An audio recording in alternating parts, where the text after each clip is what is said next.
पीले दांत वाली बहू। रंजना कभी ब्रश नहीं करती थी।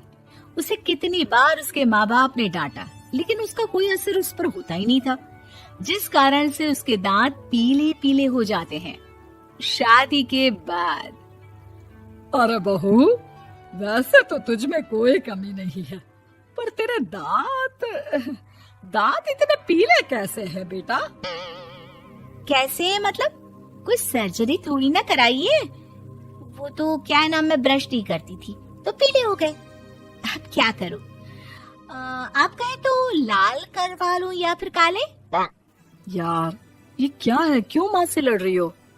लड़ रही हूँ? अरे मैं लड़ रही हूँ या ये बोल रही है कि दांत पीले हैं, पीले। अरे तपस्या थोड़ी ना की है इन्हें पीले करने के लिए।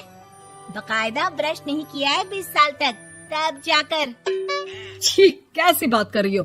ये उस वक्त तो पीले नहीं थे जब हम लोग तुम्हें देखने आए थे। अरे तब साफ करवा लिया होगा डेंटिस्ट के पास जाकर। अब देखो कैसे पीले पीले लग रहे हैं। रंजना सास की तरफ गुस्से से देखती है। फिर शुरू हो गई पीले पीले पीले। अरे पीले तो तब भी थे जब मेरे हाथ का रसगुल्ला उड़ा उड़ा कर खा रही थी और बोल रही थी, लड़की नहीं गुणों का खजाना दे रहे भाई साहब आप। खैर, अब वो लोग करते भी तो क्या करते, पीले दांत वाली बहू पल्ले पड़ी थी तो झेलना तो था ही। एक दिन कीर्तन में रंजना गाना गा रही थी। अरे कमला बहन, माँ का द्वार है, यहाँ तो सब शुद्ध होकर आते हैं, फिर अपनी बहू को ब्रश भी नहीं करवाती तुम। दूर से पीले पीले दांत भक्ति में बाधा उत्पन्न कर रहे हैं। अरे कोई 2 साल के बच्चे थोड़ी ना लेकर आई हूँ मैं बहू बनाकर। अच्छी खासी लड़की है, अरे कैसे करवाऊं ब्रश? ये तो उसे खुद करना चाहिए ना। अब माँ बाप तो इसके जैसे तैसे निपटा दिए, ये नहीं सोचा कि सास कैसे संभालेगी। सास बहू को लेकर घर आ जाती है, लेकिन सोच लेती है कि अब इसे लेकर कहीं नहीं जाएगी। अगले रोज बहू कहती है, अरे क्या हो गया, मंदिर नहीं जाना क्या? कीर्तन का वक्त हो रहा है। मेरी मधुर वाणी से कान्हा जी जागते हैं और सोते हैं। आप तो जानती है ना उनकी भक्ति में कितना मन लगता है मेरा। वो क्या है ना, तबीयत ठीक नहीं लग रही है मेरी, आराम करूंगी मैं। तबीयत ठीक नहीं लग रही?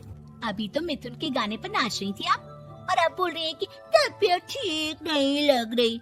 अरे भक्ति में मन लगा लो सासू माँ, ऊपर जाना है, क्या मुंह दिखाओगी आप? हाँ? सास को बहू की बात पर गुस्सा आ जाता है। मैं क्या मुंह दिखाऊंगी, इसकी चिंता तो ना कर, समझी? अपने मुंह की चिंता कर, जो ये पीले पीले दांत लेकर हर जगह पहुंच जाती है। पता है लोग कितना मजाक बनाते हैं। ना जी ना, मैं नहीं जाना कहीं तेरे साथ। तो ये बात है। कोई ना, मत जाओ, मैं अपने कमरे में ही बैठकर भक्ति कर लूंगी।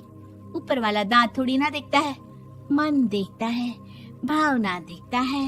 और अरे बस बस, तू सब कुछ दिखा, बस ये सफेद चमकदार दांत ना दिखाना किसी को, है? जा यहाँ से। बहू को सास की बात का कोई फर्क नहीं पड़ता, वो तो जैसी थी वैसी ही रह जाती है। सुबह नहाकर किचन में खाना बनाना, फिर खाना खाना, कीर्तन भजन करना और सो जाना।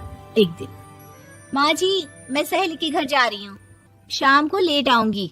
हाँ हाँ तो जाना, मैंने कौन सा तेरी आरती करनी है घर पर बैठकर। रंजना सहेली के घर जाती है, जहाँ वो पार्टी में जाने की तैयारी कर रही होती है। अरे शिखा, कहाँ जाने की तैयारी कर रही है? मैं गलत वक्त पर आ गई क्या? अरे नहीं यार, उल्टा सही वक्त पर आ गया।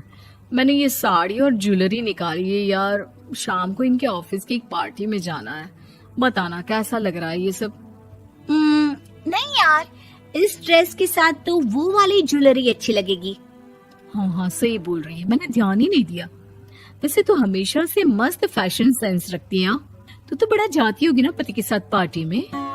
रंजना कुछ नहीं बोलती, बस सोचती है कि यार काश ये बात सही हो जाती।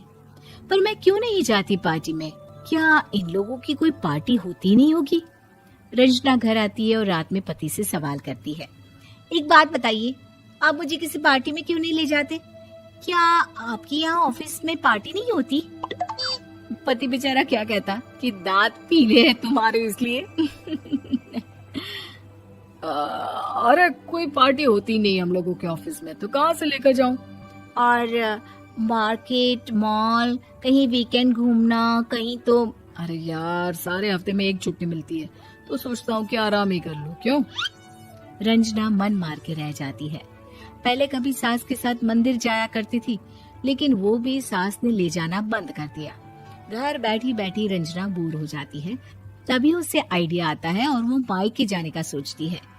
सासू माँ, 2 दिनों के लिए मम्मी के घर जा रही हूँ। अच्छा ठीक है, आराम से जा। और हाँ, माँ से कुछ अच्छी आदत सीख कर आना कि कैसे शरीर के हर भाग की तरह दांतों की सफाई भी जरूरी होती है, समझी? शुरू हो गई ना आप। वो लोग आपकी तरह नहीं है कि छोटी छोटी बात का बतंगड़ बना दे। उन लोगों के लिए मैं मायने रखती हूँ, ना कि मेरे पीले पीले दांत। रंजना माँ को बिना बताए उन लोगों को सरप्राइज देती है, लेकिन जैसे ही वो दरवाजे पर पहुंचती है, अंदर देखती है कि घर वाले कहीं जा रहे होते हैं। अब माँ, काश रंजना दीदी के दांतों वाली प्रॉब्लम नहीं होती, तो वो भी हम लोगों के साथ चलती ना बुआ जी की बेटी की शादी में। हाँ बेटा, लेकिन अब उसे कौन समझाए कि उसको उसके पीले दांत नहीं दिखते, लेकिन उसके आसपास के लोगों को कितना एम्बैरेसिंग फील कराते हैं। मुझे तो कितनी बार उसके स्कूल की टीचर ने शिकायत की कि उसके साथ कोई लड़की बैठना भी नहीं चाहती, और ना ही कॉलेज में कोई उससे बात करना चाहता था। लेकिन पता नहीं क्यों उसे ये बात समझ में ही नहीं आती। कोई कमी नहीं है उस लड़की में, बस यही कि दांत पीले हैं। वो तो भला हो जीजाजी और उनकी माँ का, जो दीदी को जैसी है वैसे ही रखा हुआ है। रंजना को अपने घर वालों की बात सुनकर बहुत दुख होता है। वो सोचती है कि वो क्या करे, लेकिन फिर वो सीधा डेंटिस्ट के पास जाती है, अपने दांत चमकाती है और कसम खाती है कि वो रोज ब्रश करेगी। अरे क्या हो गया? तुम तो 2 दिनों के लिए गई थी ना। पर कोई ना, अच्छा है, चलो आ गई तो। रंजना सास के सामने आकर खड़ी हो जाती है और पूरी स्माइल करती है, उसके चमकदार दांतों को दिखाती हुई। चले मंदिर। माँ, मुझे माफ कर दीजिए, मैंने आप लोगों को बहुत एम्बैरेसिंग फील करवाया। मैं आज से रोज ब्रश करूंगी।